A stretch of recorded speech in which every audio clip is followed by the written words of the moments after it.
MBA of RESE Business School and the Global CEO Program of Wharton, RESE and China European International Business School. Ibukun is a multiple award-winning entrepreneur and the 2020 recipient of the Forbes Women Africa Chairperson Award. Ibukun has established several projects towards raising entrepreneurs to create jobs for the large unemployed youthful population in her dear country, Nigeria.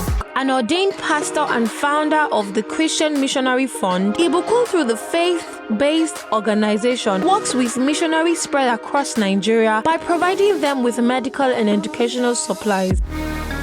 Please welcome Ibukun Awosika.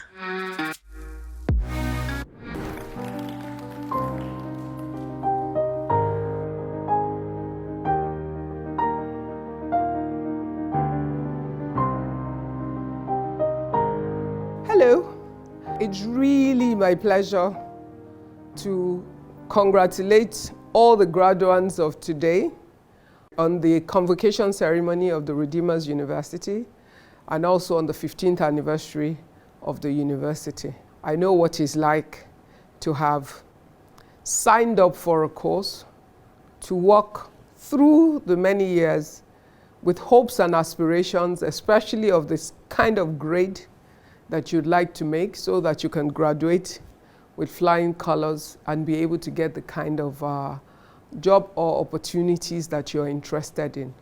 And for your families that are celebrating with you, I congratulate the families for seeing you through, for the sacrifices of paying for you to go to a good university, and for the love, the encouragement, and the support that our families have supported. To the faculty and the family of the Redeemer'S University, congratulations, because it's one thing to start the process of nurturing these young people, but to see them be nurtured to completion, that's for you, I believe, is also a joy.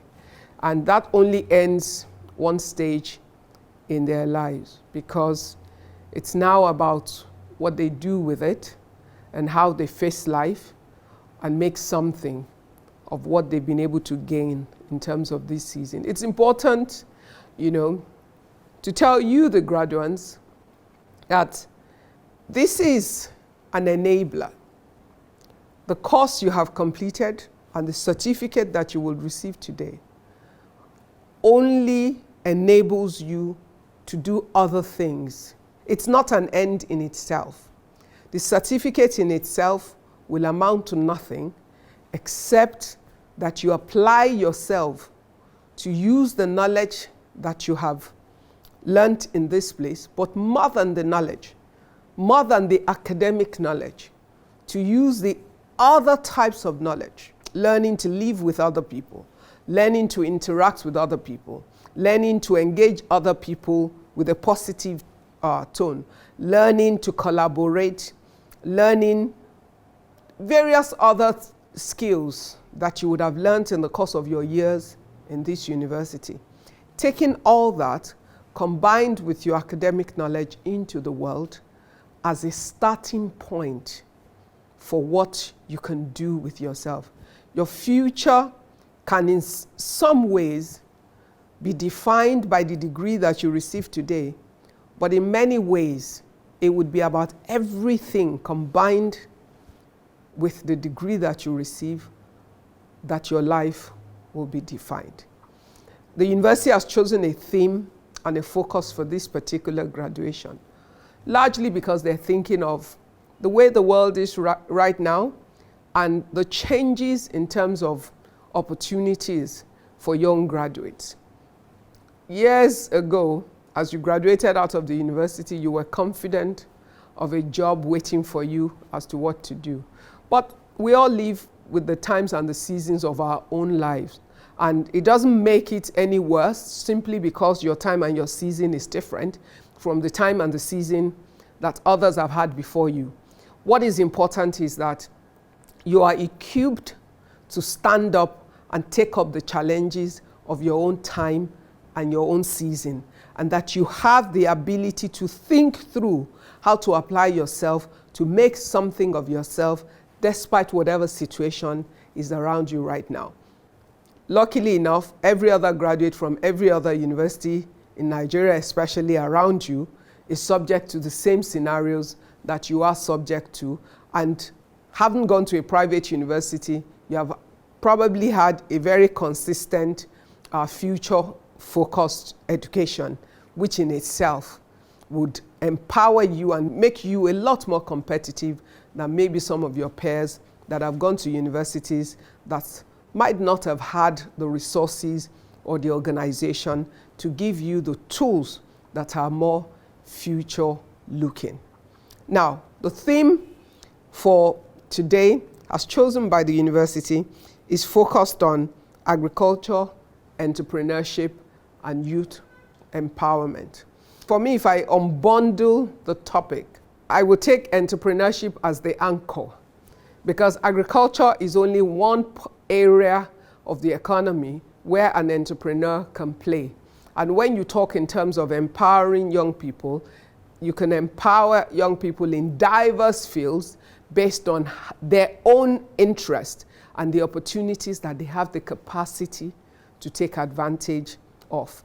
And what entrepreneurship offers you is the opportunity for self-expression and self-actualization in diverse fields in a way that you are creating solutions for the problems that you see. Now, the difference is it's not your hobby, it's expressing yourself in a way that it is economically viable. That's what entrepreneurship offers you. Looking at the challenges around you, solving the problems in an economically viable and sustainable way, whilst you are expressing yourself. So what are the key things that are important in terms of you as a graduate of whatever degree? You know, personally, I believe that every Nigerian university needs to offer entrepreneurship the same way that they offer like general knowledge in English, GNS, or any of those kind of courses that you have. It should be a course that is common to every student of every university. You must take different courses in entrepreneurship throughout your program in the university. Why is that important? Because whether you're a pharmacist or you're a doctor or you're an engineer or whatever field you graduate in, let's take a doctor for example. The day the doctor decides to set up a private hospital or a private enterprise around his medical knowledge, except when he's directly seeing clients or seeing patients using his medical knowledge, then he's a doctor. But outside of that, the whole process of building that medically centered business is an enterprise. And at that point, that doctor is acting as an entrepreneur. And if that doctor does not have the fundamental knowledge that is required in being able to build a business and build it successfully, you can be sure that the smartest doctors in the world will set up businesses that will fail.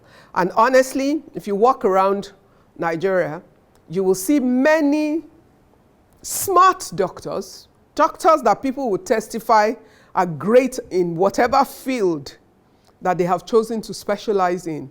But in terms of running their hospital successfully, many of them have failed. So there are many just there hospitals that are just there. The doctor is great, but the business side of it is not doing well.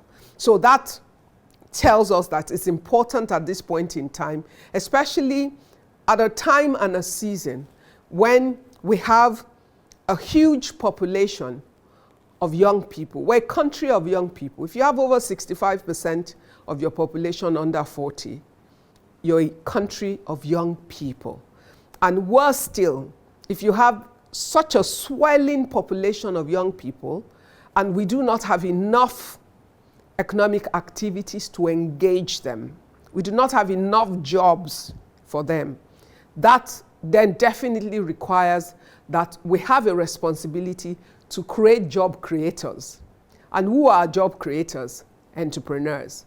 The entrepreneurs are those who build businesses, and in building those businesses, they create job opportunities for their peers and for other people who are then engaged and employed in those enterprises. And the more successful those enterprises are, the better for the economy of the nation, also the better for the opportunities that they can create. I mean, I'm sure you all heard of recent of 2 young men who 5 years ago didn't own a company, but 5 years ago they applied their tech interest and their tech knowledge to solve a problem, a payment problem that they saw, and in doing that they created a company called Paystack. If you create the right solution through your ideation process, you will find the right kind of support to nurture the idea into success, which is what happened to them. They had a great idea to solve a problem that they encountered, and that problem they realized was also a problem that many other people would like solved, and people were willing to pay for that service. And they found partners, both local and international, who then supported them to build the company forward. And in a period of 5 years, from zero to a $200 million company created by 2 young Nigerian gentlemen, that tells you what is possible. And now that is one high end of it. Every company is not going to be a $200 million company in 5 years, but every business can start from ground zero based on a good idea. And a good idea is always an idea that is solving a problem that people can see. But even better still is when the idea solves a problem that people are willing to pay for. Because sometimes you solve ideas that you can only offer in the form of charity. That's not what we're talking about in terms of enterprise. Yes, there's impact investment, impact enterprise and all of that. But at the end of the day, in order for it to be a sustainable enterprise, it must have the ability to generate profit. Now, the level of profit you choose to take, or the tenor or the weight that you're willing to have in order to take your profit, would depend on what your social mindset is in terms of using that idea to solve societal problems. So as an entrepreneur, you start from the ideation level when you're thinking of what is the idea that you want to build into a business.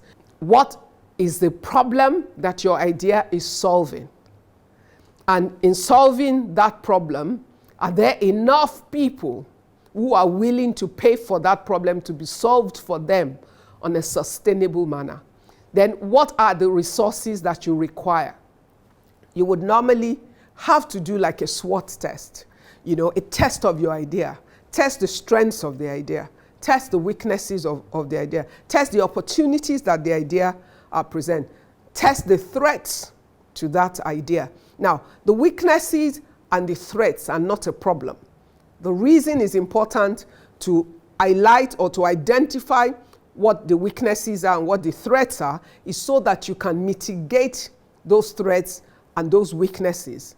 And by going through that process, you're able to determine if the idea is only good enough for you to execute amongst your friends, and therefore is something you do, is not a business because it's not viable on the long term, or it's not viable in the form that you're willing to do it, or it's not viable in the location where you exist, and you need a different kind of environment, a different kind of location, a different kind of resource base for you to be able to execute it. And sometimes the ideas are ahead of their time, which means you have a great idea, but the market isn't ready for it. You must also be able to guess, to check that and determine that the idea you have now, it's in its time and its season in order for you to be able to move forward with it. And one of the first things you should do when you identify the idea that you are passionate about and you're willing to run with is you must have a proof of concept. How do you have a proof of concept? Which means you must try out that idea, execute it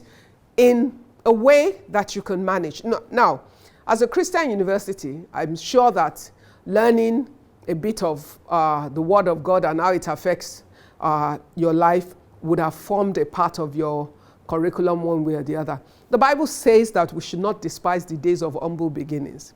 That's a critical key factor in business, especially when you need to have your proof of concept. Why is that important?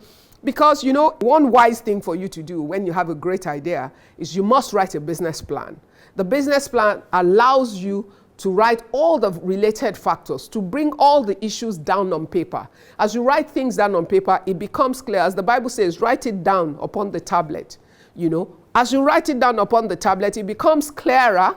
And even if the time and the season has not come, its time and its season will come. And when you get there, you will know. But even more importantly is, when you're writing a business plan, okay, you make a lot of assumptions. You assume many things in writing a business plan. Every business always looks right and looks successful on paper. Every business plan tells you that a business is going to make money one way or the other, because it's about a lot of assumptions. Now, when you apply the humble beginning rule and you do a proof of concept by having a small version of what you're trying to do, as you execute that, the assumptions that are wrong will become clear, and you would see the changes that you need to make. And if the errors are quite fundamental to the business, the cost of change will be much lower, because the scale of execution is much smaller. But if you run with an idea just because you have resources, your parents have money, your uncle has money, there's grants available, and you take it and you just set up this big thing based on all of your assumptions, if for any reason there's a fundamental error in your assumption, you will not succeed with it and you will be discouraged. Now, doesn't mean the idea is bad. It just means there's some things that you got wrong in your interpretation of the idea that you have.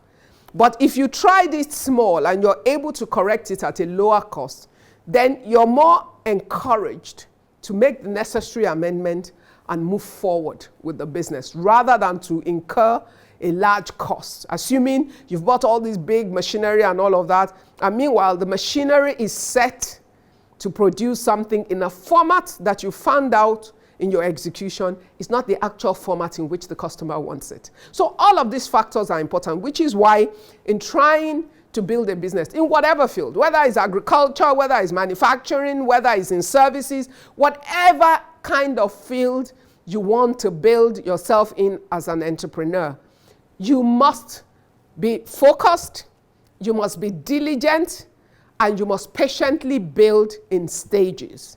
If you build stage one and you make amendments, you can grow to another stage and adjust your factors of production and your factors of services within that new stage, make the necessary corrections, and growing in stages, I believe, is a better. As an entrepreneur of almost 32 years, I have seen the value of growing in stages rather than just jumping, because at every stage of growth, there are new challenges. There are new issues that you need to contend with. There are new issues that you need to deal with. There are new adjustments you need to make within the business, and all of those factors will come into play. So you need to be humble.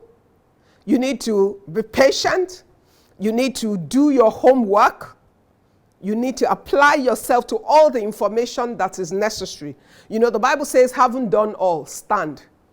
Whatever idea you have, no matter how excited you are about it, make sure you do your homework well. Get all the information that you need so that you can avoid blind spots. In many other cases as well, tutelage is a good thing.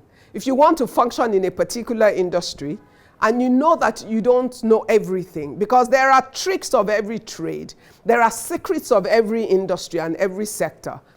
There's nothing wrong with going to understudy someone in a similar type industry, or an industry that will afford you the opportunity to learn. You know, go and work there for some time. Work for 6 months, work for 1 year. Volunteer in a place where the knowledge that you think that you need will be available to you. And go and get that knowledge and the network. Because the other thing is, when you work in a place within an industry where you want to play, you will meet other people within the same field, and you will learn some lessons from them that is not written in any book, that is based on the industry and how the industry functions, or the secrets of the industry that you do not know. One other thing, in terms of trying to get resources for the business, is your time and your season. You have to learn partnerships. You have to learn how to combine your knowledge, your skills, and your talent with those of others to work together. I know that historically you hear around here that, oh, no, partnerships are always end up in trouble. No. It's about if you don't do your homework from the onset. Before you become a partner with anybody in terms of enterprise, no matter what the industry is, be sure that you want exactly the same things. Because the fact that you both want to set up a business doesn't mean you both want the same thing from the business. So you need to have a clear conversation about what each of you wants from the business. Talk about your short-term goals. Talk about your long-term goals. Talk about your medium-term goals. Talk about how you would like to disengage if you need to disengage. Talk about any time you have disagreements. Who are those that will be your arbitrators? Who are the people that you will go to talk to? If you're both Christians and you want to pay tithe from your business, where are you going to pay it into? My church, your church? You know, there are many things that if you take the time, what I always say to people is, take a notepad each. Let each person write down what they want out of the business. And then both of you sit down and with a clean sheet of paper by your side, discuss each point in each person's note. Discuss it until you reach an agreement. When you've reached an agreement together, write it down. That becomes first term of reference in your agreement. And you continue that conversation until you have all your points that you both agree on, or that you all agree with, and you can use that to set up your partnership agreement or your partnership contract or whatever.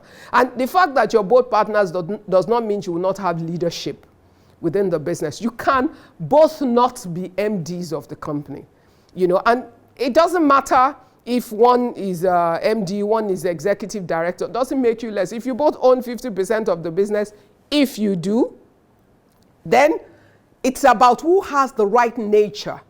The more market-facing person, the person who has the better sales skills, the person who has the better skills to engage with people, the person who likes to be around customers and has better skills to develop business. That's more the person that would be in like the managing director or the CEO role. And the other person who is probably more technical, able to manage production or more technical things, is probably going to be director of production, executive director, this or that.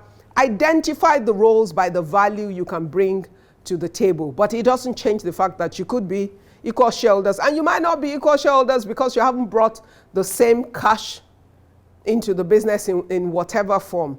So there are many considerations that you should have, and find the right kind of counselors and those that will guide your interactions with each other in a way that you can have a successful partnership.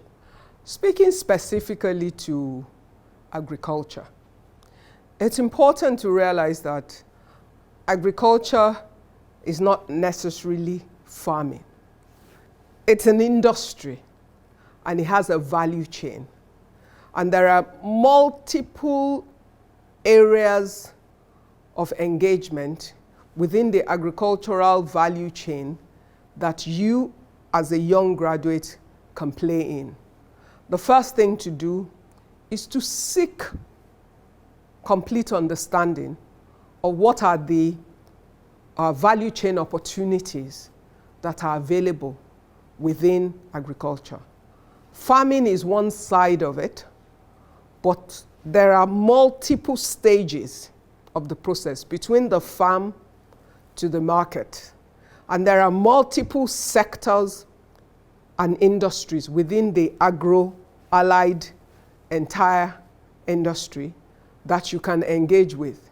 And every part of it does not involve the tilling of the land in various ways. So if you are a young Nigerian with interest in agriculture, it's important that you do your homework. It's important that you investigate.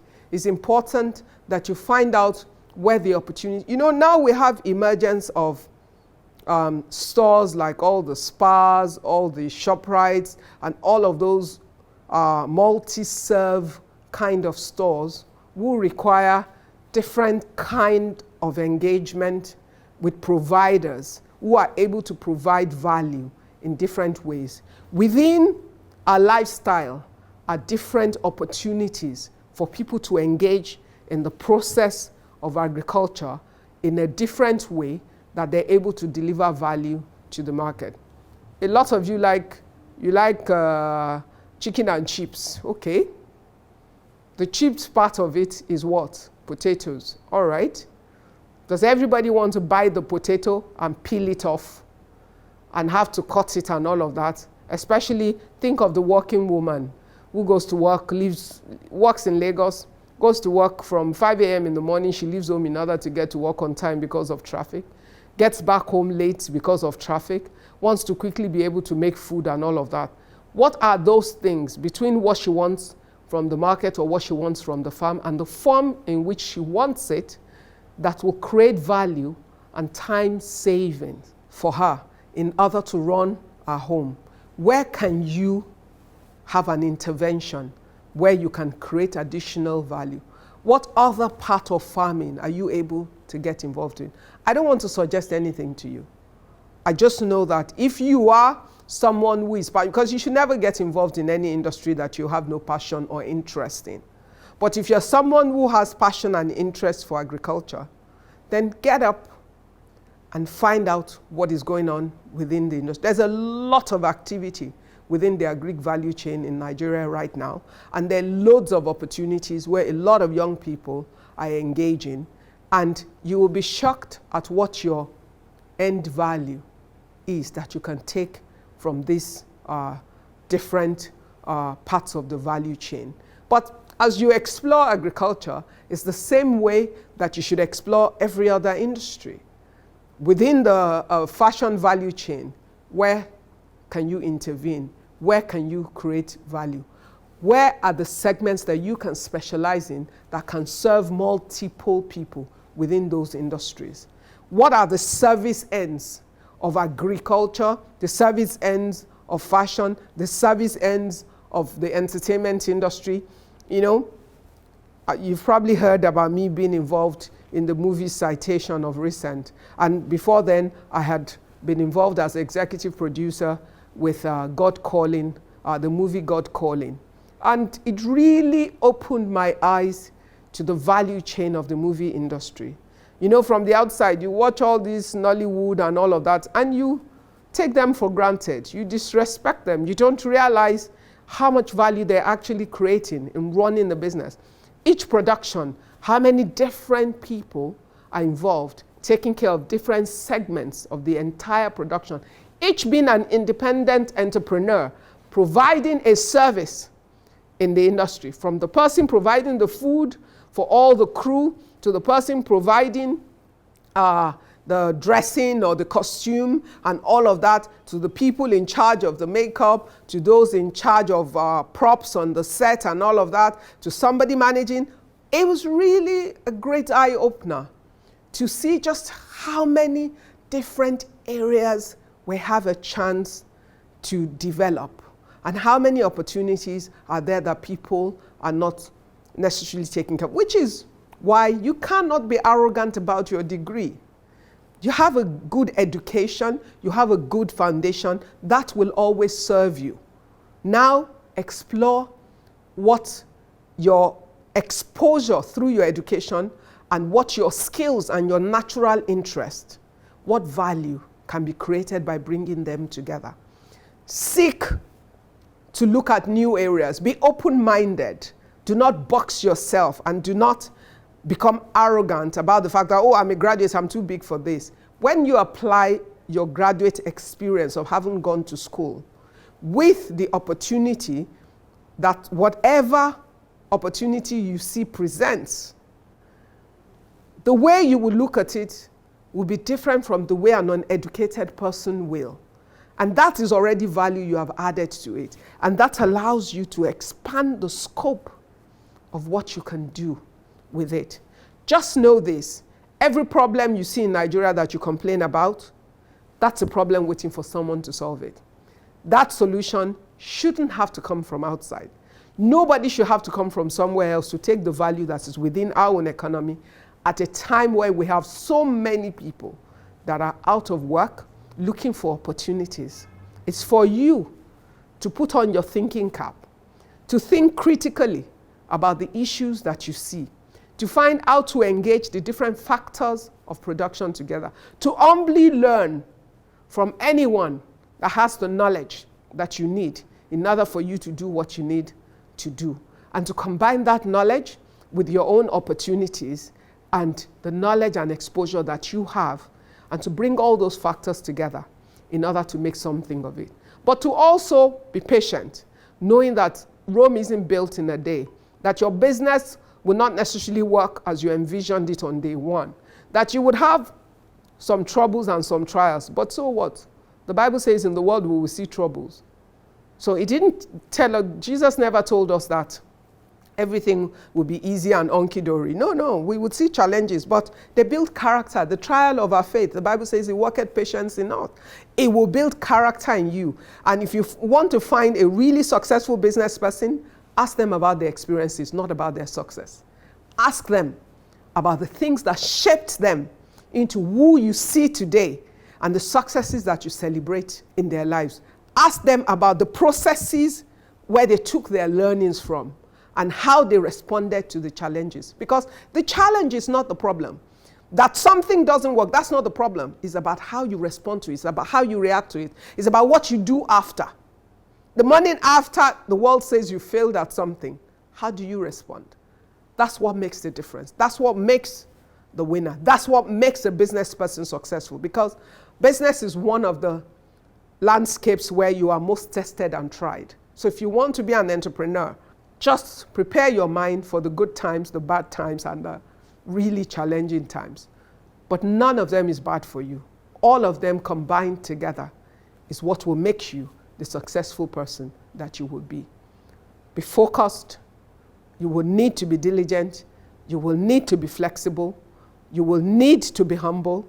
You will need to know that even the least person around you might know more than what you think you do concerning that thing. Everybody has something they can offer you. Everybody has some level of knowledge they can share with you. So be open-minded and be humble.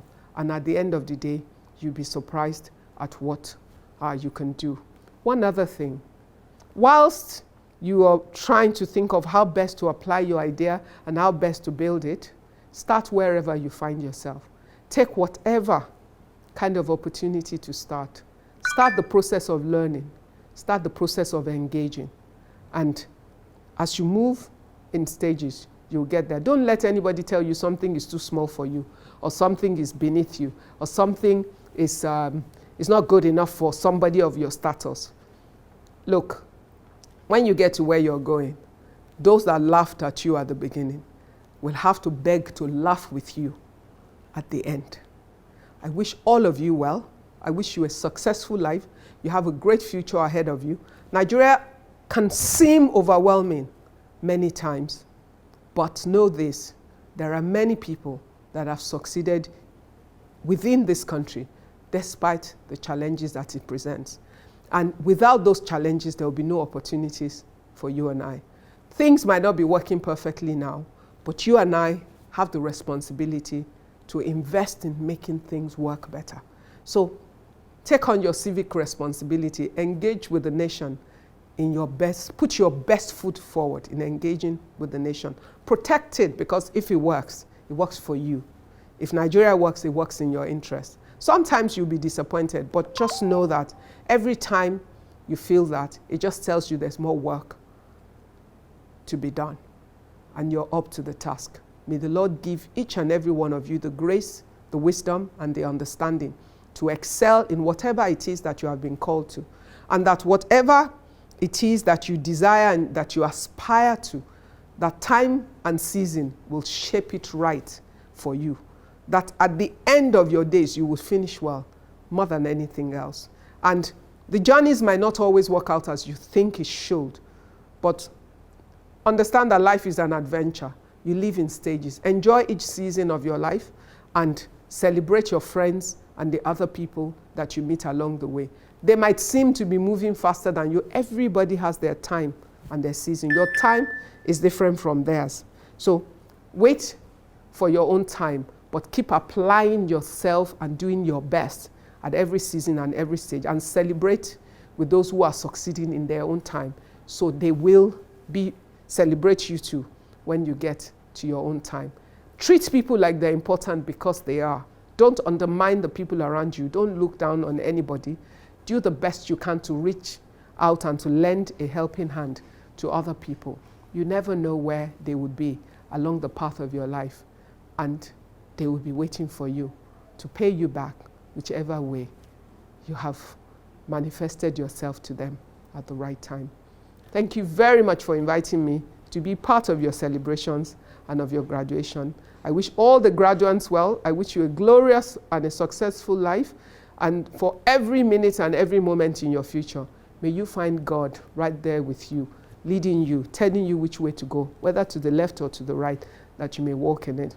I pray for your parents that every investment they have made in you will bring them joy, that their investment in you will not become a source of sorrow, that as children who fear God, you will honor them, you will respect them, and you will bring them reward for their investment in you.